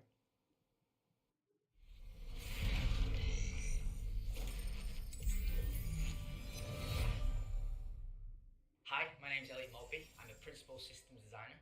I work with Luke Presley on the mission feature team. I'm here today to talk about one of the new mission types we're prototyping. So this is an early look, a new mission type, and usually we don't give you a look this early. It's because we don't have the nice shiny visuals. But people keep asking to see the design brief, so we thought, what the heck, we'll let you see. Yeah, their microphone quality is bad. Yeah. They can't all hire me. So a mission is built out of objective types, and the mission type really is just the most critical or challenging objective in that mission. Currently, we have a number of mission types in the game. Some of these are not built in that modular sense. Some of these are very much bespokely built to test out a feature at one time. The original PI Wanted is one of those. The current mission types that do exist is we have deliveries, which are essentially a form of collect and drop off. We have eliminate missions, which is just kill someone, and eliminate ship missions, which is go there and kill destroy a ship that has a person inside of it. And there's many more. The way we see missions is they're comprised of little bits of gameplay. So, for example, we have missions where you're sent to kill a singular person, or pick up a box, or kill a bunch of enemies. So the way how we build our missions is we combine these together. So we'll have missions where you have to pick up a box, but we'll have enemies there that you have to kill, as they're kind of like an obstacle for you to get around. That isn't to say that you can't build a mission out of a single objective. The assassination mission, for instance, has one objective: assassinate a target. But even the most simplistic mission, like the delivery mission, is actually built out of two objectives. There's the collection of the item and the delivery of the item. And if we made the collection of that item even more difficult, we'd refer to it as a collect mission rather than a deliver mission. So our objective types, for the time being, have been pretty simple. Kill this person, go here, do this. Until now, we're now looking at doing one of the most complex type of objective and gameplay things we've tackled in MFT. With that said, we're working on a new mission type, and that's investigation. thought they had Currently in the investigation game, mission. the player can feel like Kovalex was a like the bounty closest hunter, thing, and a they had to remove it mercenary, because it wasn't a really. person who does deliveries. That was a the cargo coolest line, hauler. but We want to make them feel like a it fucked up a detective lot. as a So new route. You know, I'm glad they're getting we're back to it. expanding I constantly. just We're did it building the other mining, day. When did they salvage, remove it? and detective is going to be our Like focus you in can't, MSC. you can only complete up to a The certain experience we part. wanna Like give not all the players parts with are done. investigation Oh, okay. is that they feel like a detective, that they feel like they're collecting evidence that will ultimately answer the question that has been posed to them, and that they're able to kind of search through the evidence and find the red herrings, and like choose the right answer. So what we want is we want to build a mission that requires you to have to think, requires you to have to look around, search your environment in detail, look at each individual clue and make sure you fully understand it before you make your decision as the detective. And there'll also be red herrings thrown in there, so evidence will really have to be like poured over to be able to determine whether it's actually credible or not. We also wanted to create narratives around our locations that we haven't done before, like really dig into like why has this derelict become a derelict, or why have all the ship's crew come to be dead, or why has this cargo gone missing. At the core of this mission, we're really asking the player to use their brain rather than their gun or their ship. So for this mission type, I don't want to breadcrumb players along. I want you to feel like a detective.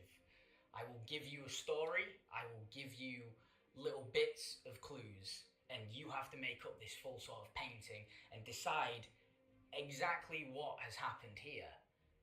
And then the rest of the decision is on yours. I might not tell you if it's wrong or right, you might find out. The idea is that you feel like a detective and you're so sure of your decision that you're going with that. So the next stage in this whole process is building a pitch. You know, we have to come up with our ideas, how we want it to work, and then we have to present it to CR, Tony and Todd, and make sure they're all happy with it and all of our visions are aligned. So when we're building the pitch, we start off by going over the ideal experience we want for the player. We start off with the most advanced things, all the gameplay mechanics we could dream of to bring this sort of role to life as a detective. And then we have to start looking at stripping it back to see when we can release it, what's the minimum viable product for this experience. And in the case of the investigation mission, we came up with two. So the first pitch is extremely simple, and it revolves around being able to find a definite answer, like something that is undisputable. For instance, we came up with a mission where there is a repairman that's gone missing, and you can go to his office and you can find some correspondence that will lead you to another place, which will have his like work itinerary on there, and they're all crossed off until one. And if you're smart, you'll go to that location, and should you go to that location and do a little searching, you'll find his body there, and he's been like electrocuted, fixing the final thing on his list. And there's your definitive ending. Whereas the second pitch, it's more about allowing the player to choose when they're done, like when they think they have solved the mystery. And the way we do this is I heard about these. I'm looking forward to them. Around the location and clues that lead you to that evidence, and obviously there can be red herrings in there. They could be cool if they're done right. You can obviously get your like answer up to a credible state, which might still be the wrong answer but you can complete the mission then. Whereas if you'd have carried on digging a little more, maybe found a few more clues and followed them, you would perhaps find an indisputable piece of evidence, like, you know, I did it kind of thing, that would get you like the bonus for the mission. And both pitches have their strengths and weaknesses. The simple pitch, we could see like how easy it was to scale, and it involved less complex narrative work. But we ultimately decided to go for the second because we like the idea of giving the player the agency to decide when they were done. So we're in the prototype phase with the investigation mission. which is more important than ever because it's such a complex mission, and we need to ensure that it's scalable and that other designers can make their own mysteries with it. With the pictures, we can now prototype and sort of get that gameplay feel and see which one we want to explore more for the player's experience. Some of the hardest points of this are going to be the scalability of it. An investigation at its core is a story, so the story should always be at the forefront and the focus. So the first stage of prototyping was to prove that we can make it like a mystery happen in the most restricted location we have, which was like a derelict. So it's kind of interplay between the crew of it. From there, we're going to expand so that it takes into account more locations and uses all of the evidence retrieval interactions that we currently have. For instance, like you can kill a guy and get information off him, you can find a corpse, get information off it, you can loot a box, get information off it. And then we'll be prototyping the newer ways of getting information like off of things. We're looking into using the med gun to find the name and cause of death of people, and we're looking into being able to like find the mobile in an inventory and download data from it. One of the hardest things that we have to figure out is the story. The investigation will live and die by its story, so we work very closely with the writers to try and figure out what kind of story we want to tell, what kind of clues we want to give, and then after that point we look at sort of what obstacles we want to put in your way, keypad locked doors, enemies, like traversal puzzles, things like that. The main challenge for creating this mission is ensuring that the player has enough guidance to complete it without putting mission markers on everything. Like, it is supposed to be about them searching, figuring clues out for themselves, and finding the answer themselves. We want you to still feel like that detective, but ensure that we're giving you enough information in the ways that we can. And we're working with the UI designer on the new mobile OS, which should really help with this. So this has been our video design brief on our investigation missions. We're really excited to bring these to you. We wanted to give you an early look to let you know what we're thinking and see what you're thinking about these as well. And we're really excited about it because it will allow us to inject a lot more story into the persistent universe. So with everything we do, iteration is a key part of how we build things. So by the time you see this, and maybe by the time it comes out, it might have changed drastically. We don't know yet. We're still working on it and figuring out the fine details. But player experience and player agency is at the focus of what we're trying to achieve. We're really excited and hope you are too. And I'm sure we'll be talking about this again in the future.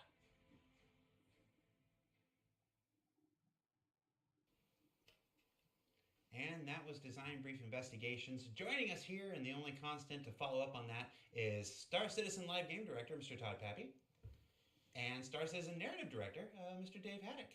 How you guys doing? Good. Todd Pappy. These missions. Nice. We've got they get to combat hang out in the missions, back. That was a good call for missions. them to hang out in the back, like with the bar. narratively I wonder how driven loaded kind they're of going to be by the end initiative of for the the stream Precision if that's Universe. real alcohol. What can you add to what's being said? Let them get sloshed. How does this work, Dave? What kind of missions are we talking about? What kind of stories are we looking at here? Dumb I mean, again, we're still trying to figure out. It's a really interesting technical challenge because basically, with a mystery, it's tied into the story, and so. But because we need to populate the universe, like it's presenting a really interesting challenge of how do we make these modular, but yet still feel specific. So it's a really unique challenge to try and navigate those waters and tell something that's satisfying. And again, kind of a new style of gameplay to engage people in a much more non-combat specific way that lets them kind of take advantage of all of our systems Aaron and just kind of looks explore and so get to not be these kind of thrilled to be there. detectives. Well, and ideally, it's something that you can't. Look at always, fucking Chambers you can't just always knocking it, but he's like, notice yeah, or fuck always this, I'm just getting be hammered. Like, okay, it's Colonel Mustard with the lead pipe. with the lead pipe or the rope. So we want to make sure that it feels unique, to the area and interesting. So it's like Dave said, I think it is going to be a big challenge for us to figure it out. And the fun thing about it too is this is a type of mission where we don't just, it's not just knocking out checkpoints on a list. So part of the fun with it was creating a system where the onus is on the players to feel like they have enough information to have solved the case, but not flat out telling them right out the bat, yes, you have, or no, you haven't. So it's definitely a fun thing that's presenting a lot of cool, unique opportunities of, you think it may be going one way, but there might be a key piece of evidence that you've missed that completely blows the case open. I know we often refer to the Precision Universe as the sandbox, and I think a lot of people will anxiously be looking forward to more storytelling possibilities, more narrative possibilities within the Precision Universe. So like that. So it is our 10th anniversary. So I'm asking everybody who's joining us today for your favorite 10th anniversary stories. Todd, you're looking at me very intently, like what are you thinking right now? Like I can't get lost in your eyes. Not today. Well, if there was gonna be any day, it should be today. For at least for me, it would have to be at least one of the CITCONs. I know Brian mentions like the Homestead demo, but I think even just getting 3.0 out the door, like that was such a arduous process, and climbing up that hill was a difficult one, but to finally get that out and you see people's reactions. And do you remember in the 3.0 launch, I made this 3.0 unfortunate was a bet with mess, the community but, based know, on Chris Roberts' good match, feedback that we were going to be out by Probably June, why it not was that I a wouldn't mess. shave until 3.0 comes out. It is December. We are in the global go, no go. To launch a big patch like this is very much like mission control. Everybody's checking in, I'm good. And we get to, and Aaron is on this call, he's leading this call. He goes, well, that seems like everybody. I'm in a bathroom listening to it on a thing with a razor ready to go. And Aaron, I don't know if you remember this, Aaron, but you go, all right, that's everything. We're ready to go. And Chris goes, well, maybe we should check a few more things so Jared doesn't have to shave. and I usually sit in these meetings, and I'm muted. I'm not supposed to be talking in these meetings. I'm muted. I'm like, you launched this thing. And then it was Aaron who took pity on me. He's like, all right, launch the patch. Do you recall that? Yeah, absolutely. Yeah. And Dave, we'll get your story before we move on to the next thing. What's your favorite memory in the last 10 years? I mean, it's tough to lock it down. I mean, I have two kind of distinct areas. It was the morning of the GDC announcement. Like, I was in LA and woke up early to watch the live stream. So hearing Chris after, at that point, I'd been on it for a couple of months, of finally pitching it out and seeing the reactions of people freaking out and crashing the website and all that good stuff was definitely, the kind of the first indicator of what this could be, that this was really tapping into something that people really wanted to see. But for me, one of the big ones was the 2015, like the PCAP shoot, just to be able to work with that cast. The crew was amazing. Everything about it was just like this real engaging. I mean, it was a three-month shoot. Right? Yeah, I think it was 3. Yeah, that's one that stands out for me huge as well. It was. I mean, the cast that was there, and how you dealt with them on a daily basis, and the passion that they had into the script, and it was so cool. Yeah, and it was these sort of fun, weird things of there was a song that came about during the production that I won't spoil anything. I don't know if it's actually been released, but that became sort of the theme song of the entire shoot, which was amazing.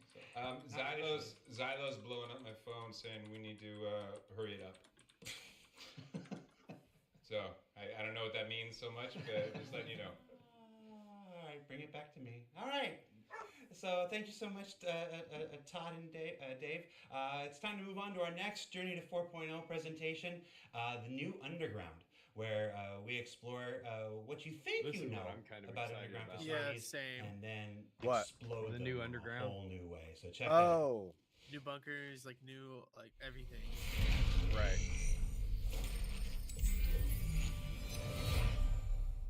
Now we start. Hello, I'm Ian Leyland. I'm the art director for Starcitizen, and today we're going to talk about underground facilities. Now, this was a presentation that we gave Chris internally a little while back, and what we're going to cover is how we're going to take one of the reasons for the bed sheets. Locations we have in the game right now, but actually really design it from the ground up to be the location archetype that we really wanted. Okay, let's get started.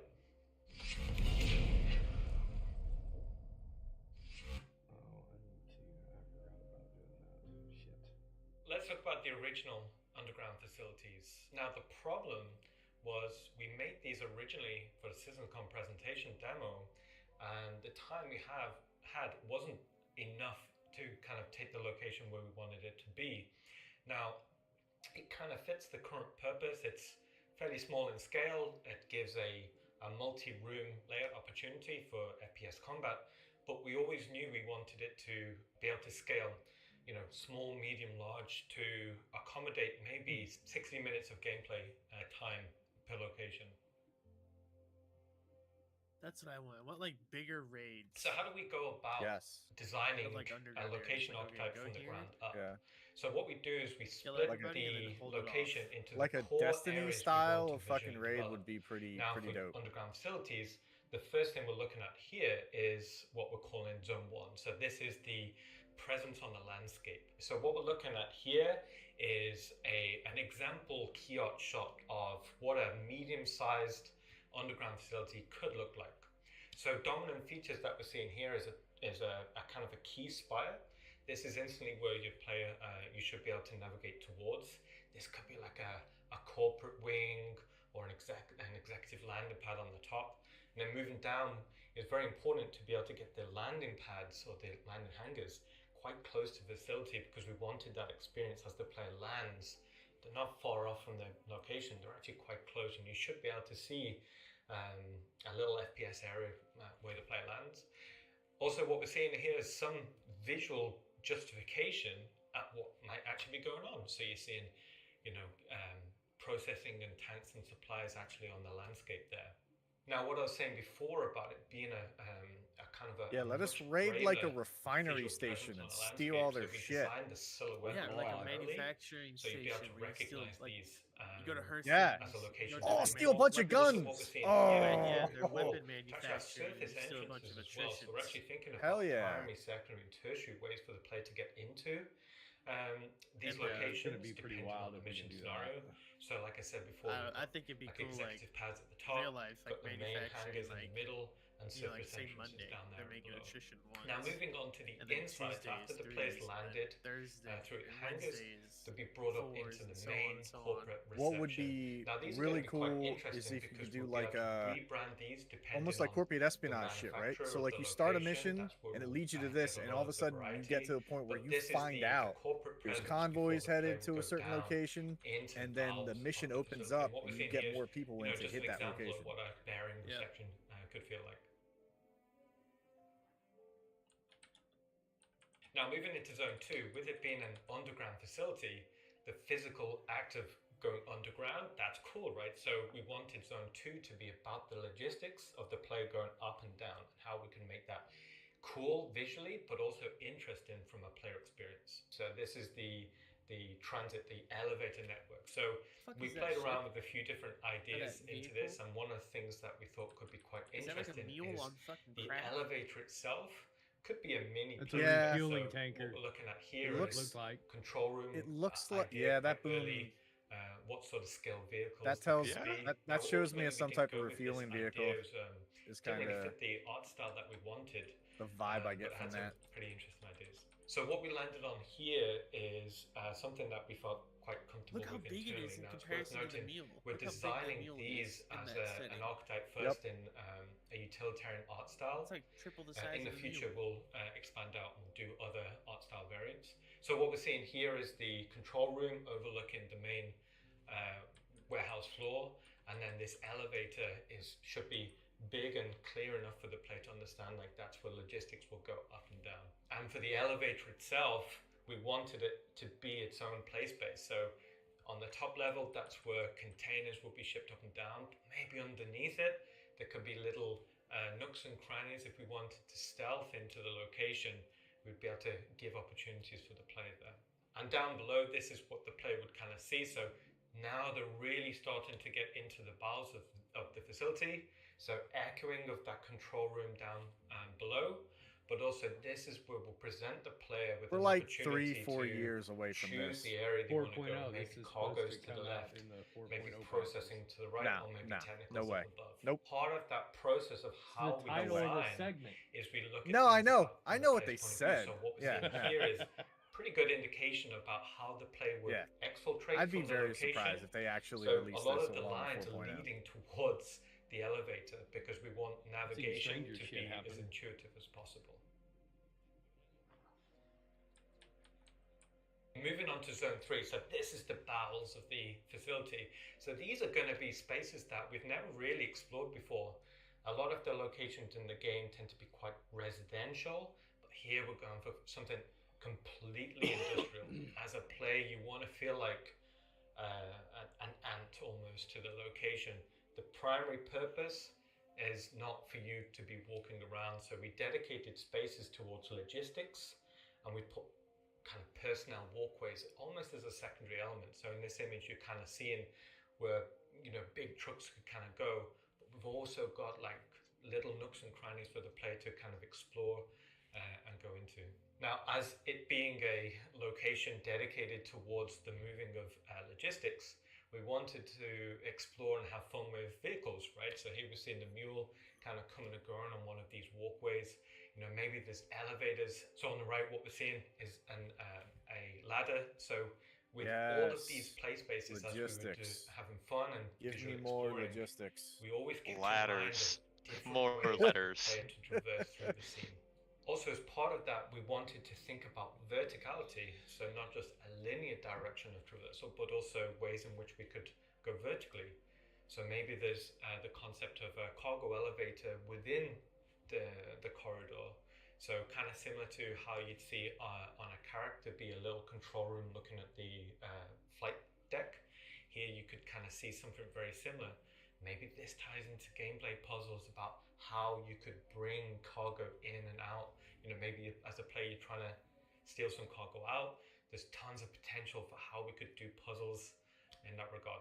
So looking at this image, we took loads of inspiration from modern day aircraft carriers about how you see pads on the flight deck go to the underbelly. We thought this would already give tons of opportunity for not only cool visuals, but also ways in which you can reveal extra traversal opportunities. So as that cargo deck goes. So again, we're trying to break the rhythm of traversal, so the player's going from a large space to a small space, but also from one theme to another theme. And what that will hopefully do is create a really good rhythm of play space where the player's not getting bored of traversing through the space. So what we're seeing here is a side view to kind of explain how that process. So on the left, we've come in from the corridor. So on the top, we're seeing the primary route through, and we're seeing the bottom route coming in as well. So this is how, again, we're going to try and keep verticality as a traversal motif in mind. Now, go industry networks that will link into the primary traversal route. So these, again, will be continuing the radial motif that we've been seeing through theme rooms. Now, as the player's traversing through, we wanted to chapter that experience with key theme rooms. Now, what we're seeing here is an example of an industrial space. Maybe it's processing. We didn't want to go too specific, just so that in the early development process, we wanted to explore motifs that could work. So here we're seeing an example processing room, but there's a few key things that's kind of cool. So right from the bottom level, there's a network of levels which will be dedicated towards processing, you know, pipes, machinery, all of that sort of good stuff.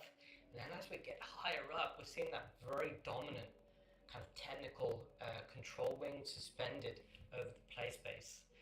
As an idea, this creates a plethora of interesting opportunities as a play space to fight the way through or solve puzzles. One of the things early on we wanted is cause and effect. We wanted the player to be was processing. So bringing in raw materials, processing them through, ready for manufacturing. So we had a bit of fun with ways in which we could kind of create these quite interesting set pieces. So it's not all just industry in the underbelly of these underground facilities. There's also going to be technical areas. Areas dedicated towards the control of the location. So what we're seeing here is maybe it's the main map room. So this is where the control, the networking of everything. And also on here, you've got the overseeing executive suite. So it's not just technicians here, but also executive wings. And also, as a bit of fun, if the player does get access to these executive wings, then we're seeing another type of art style in here as well. So we've seen industrial, we've seen technical. That is so cool. Now we'll be seeing Yeah. more like the corporate foyer we saw up above. So meeting rooms, office spaces, Concierge that sort lounge of wing. thing. And what we're seeing here is maybe there's the data processing of the location. So as a quick idea, we thought these data racks are actually submerged for cooling in a base of water. We thought also it'd be cool if there's a cause and effect. So if the player solves a puzzle, they go from it being below water to above water. So again, ways in which we can kind of spark ideas or conversations. We can kind of spark ideas or conversations with design about interesting.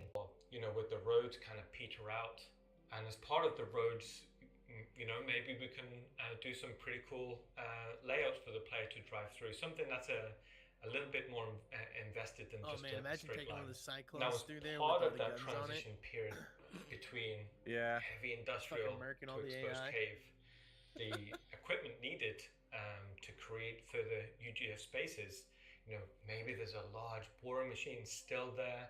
Again, maybe that comes into some form of gameplay opportunity for the player to traverse over, interact. That's kind of cool.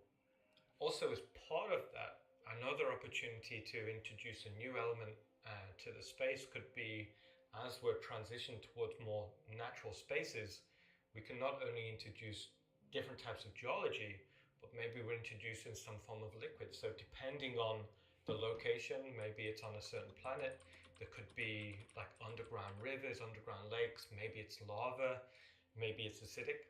And also if we're describing these locations, give me liquid maybe some mining are and more refining. abandoned, God damn it. we could start to introduce some pretty cool opportunities.